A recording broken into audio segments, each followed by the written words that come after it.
Kali ini kita akan bahas mengenai tutorial pengisian form APL1 dan APL2 pada pelaksanaan uji kompetensi. Kita mulai dari pengisian form APL1, formulir permohonan sertifikasi kompetensi. Pada bagian pertama, asesi mengisi rincian data permohonan sertifikasi. Pada bagian 1A, data pribadi, untuk nama lengkap silakan diisi sesuai dengan nama yang tertera di KTP. Lalu, tempat dan tanggal lahir, kemudian jenis kelamin, silakan bisa Anda coret salah satu yang tidak Anda pilih. Untuk kebangsaan, silakan Anda isi di negara mana Anda berasal. Alamat rumah bisa diisi sesuai dengan apa yang ada di KTP atau tempat tinggal Anda saat ini. Lengkap tuliskan dengan kode posnya. Kemudian, isikan nomor rumah, HP, email pribadi, dan nomor kantor Anda bagi yang sudah bekerja. Dan jangan lupa juga isikan pendidikan terakhir Anda saat ini.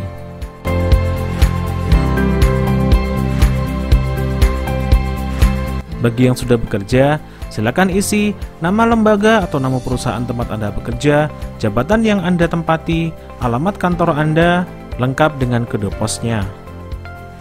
Kemudian isikan juga nomor telepon, fax, email dari perusahaan tempat Anda bekerja.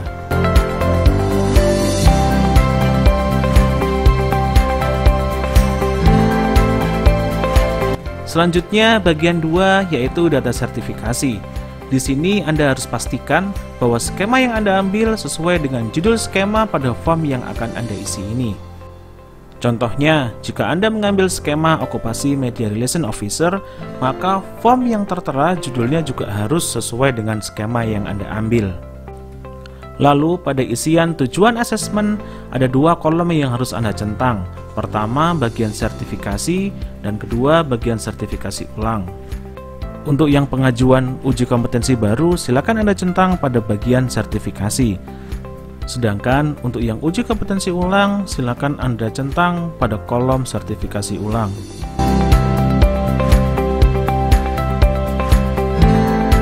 Lalu daftar unit kompetensi, di mana daftar unit ini merupakan daftar unit-unit kompetensi yang akan diujikan kepada Anda pada saat pelaksanaan uji kompetensi.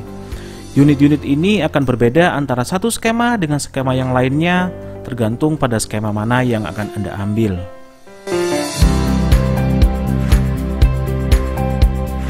Kita masuk pada bagian 3 yaitu bukti kelengkapan pemohon. Bagian 3A, bukti kelengkapan persyaratan dasar pemohon. Bukti pada bagian 3A ini harus Anda penuhi sebelum Anda mengikuti uji kompetensi. Artinya, Anda tidak bisa melanjutkan uji kompetensi jika Anda belum memenuhi pada bagian 3A.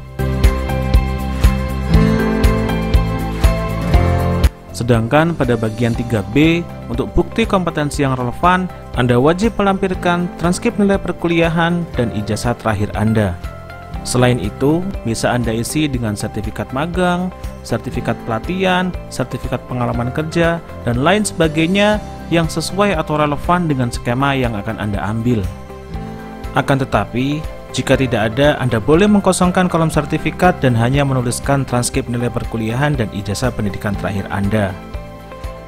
Yang perlu Anda perhatikan bahwa bukti-bukti kompetensi yang Anda tulis harus Anda bawa kopiannya pada saat pelaksanaan uji kompetensi.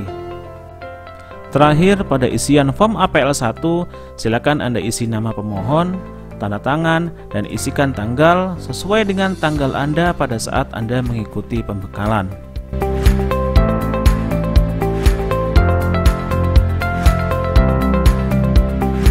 Selanjutnya, tutorial pengisian form APL2 yaitu asesmen mandiri.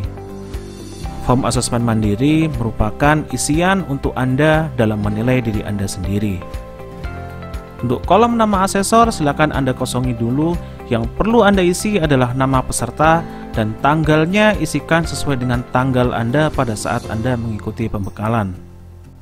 Ada beberapa pertanyaan yang harus Anda isi terkait dengan kompetensi diri Anda sendiri. Yang perlu Anda ketahui bahwa untuk melanjutkan ke tahap uji kompetensi, Anda harus menjawab semua pertanyaan yang ada pada form APL2 ini.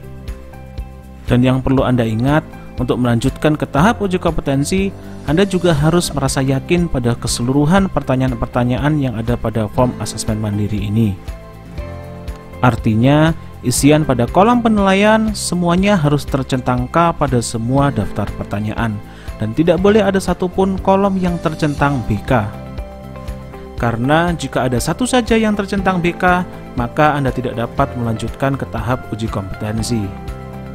Untuk itu, silakan Anda centang kolom K pada setiap pertanyaan yang sudah Anda yakini bahwa Anda menguasai pada kompetensi tersebut.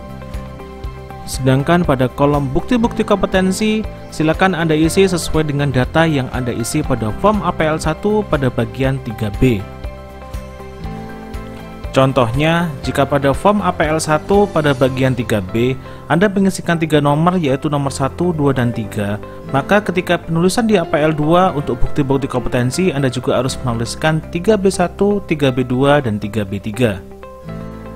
Untuk itu, di form APL 2 pada bukti-bukti kompetensi, silakan Anda tulis 3B1, 3B2, dan 3B3 pada seluruh kolom-kolom bukti-bukti kompetensi yang ada pada form APL 2 ini.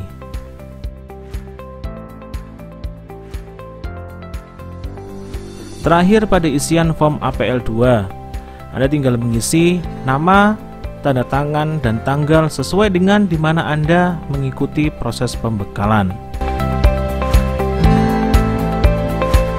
Sekian tutorial mengenai pengisian form APL 1 dan APL 2.